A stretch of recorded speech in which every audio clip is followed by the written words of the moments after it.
Okay, this is going to be a quick review of le passé composé. First, we need to talk about when we use it. The construction is like the English I have eaten, or we have heard, or she has worked, this sort of three-part thing. So the subject, the auxiliary, and the past participle are the English terms for these. The function, though, is not just to say something has happened, but also just to say that something happened.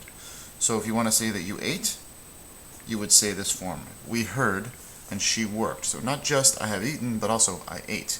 Not just we have heard, we heard, she worked, this sort of thing. So what are the parts to form it with? I'll tell you. There are three parts. Again, the subject, the auxiliary, and the past participle. In French, we say le sujet, l'auxiliaire, et le participe passé. If you think about the parts in English, you'll always get this correct. The first part in English, the first part of the verb in French is just like the verb in English. So instead of saying I have seen, you would say j'ai, and then seen, j'ai vu. Or I have eaten, j'ai mangé. And so to say we have eaten, it's just nous avons mangé. So you have to know this verb very well. J'ai, tu as, il a, nous avons, vous avez, ils ont. So to say, for example, they have studied, ils ont étudié. Now the way you change the verb depends on what kind of verb it is. The infinitive of the verb will tell you which ending, generally, you'll use. So for example, if the verb is a basic ER verb, like manger ou parler ou étudier ou travailler, the ending will take this accent aigu form. So j'ai mangé, j'ai parlé, j'ai travaillé, j'ai étudié. If the verb is an IR verb, it's going to typically end with an I. So, j'ai fini mon travail. I've finished my work.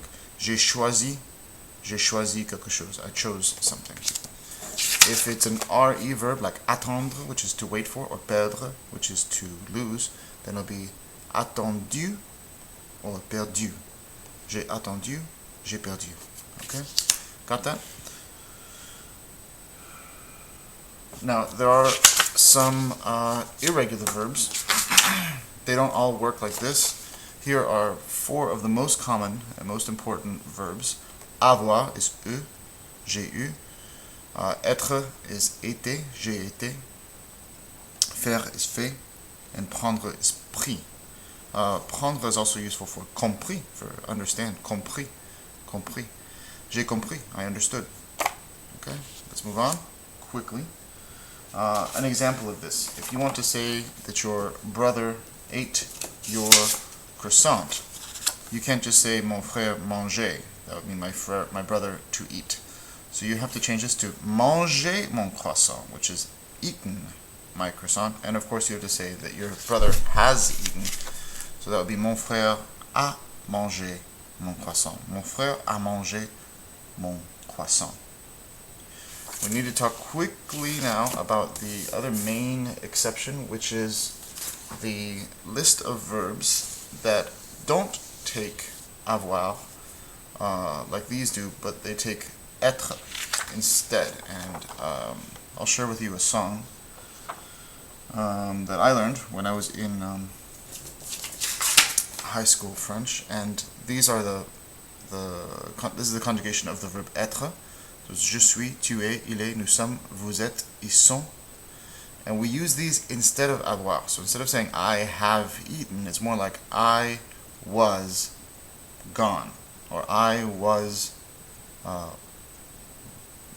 born, or I was entered, this sort of thing. It's kind of strange, but you'll get used to it pretty soon. Here's a song that you can sing. I like this because it has sort of these internal rhymes to help you remember the parts, and these are all the participe passé, the past participles that go with être. So it goes like this: Je suis arrivé, allé, venu, devenu, revenu, entré, rentré, descendu, retourné, resté, monté, parti, sorti, tombé, né, mort. If you like that, go ahead and click the little encore button, and you can play that over and over and over again if that's the kind of thing that you're into. That is a quick run through everything that you really absolutely need to know. There's more besides, and we can practice that at a later date.